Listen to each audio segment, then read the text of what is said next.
So one of the biggest things going on right now is the situation regarding Turkey. There's been a big election. It looks like Erdogan, his party is going to be losing and not doing so well this election.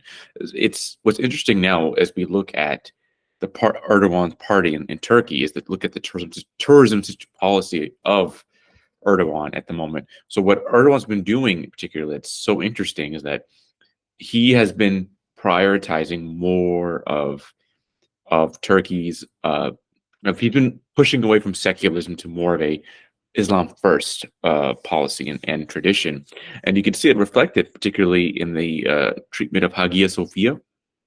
Hagia Sophia, beautiful. A mosque. Historically was a church, got converted into a mosque.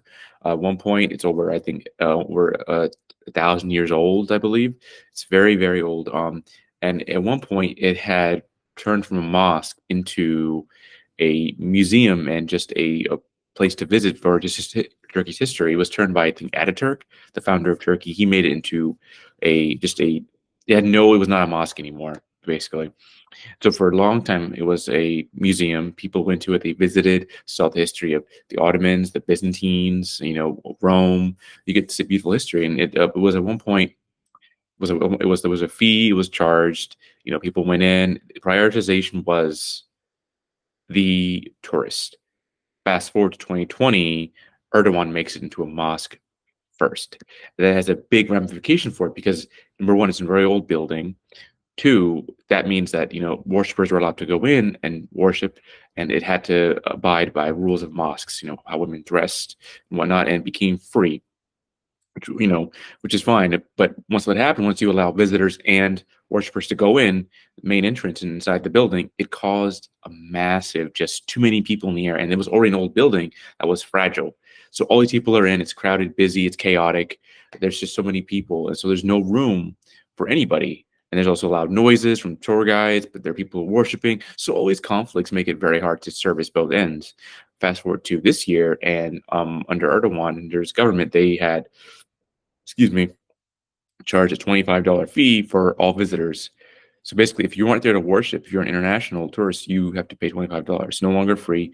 And they had a new entrance, a new spot where tourists can go into, and tour guides can't speak. They can't be being allowed tours.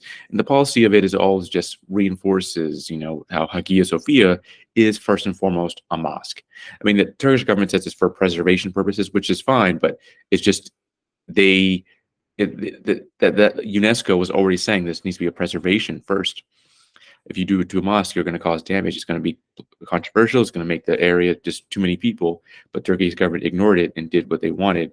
But what's interesting is that this Hagia Sophia became a mosque first, and these new rules by Erdogan's government, his whole policy of putting Islam more prioritized over secularism, is just that beautiful Hagia Sophia is a place of worship first and a museum second.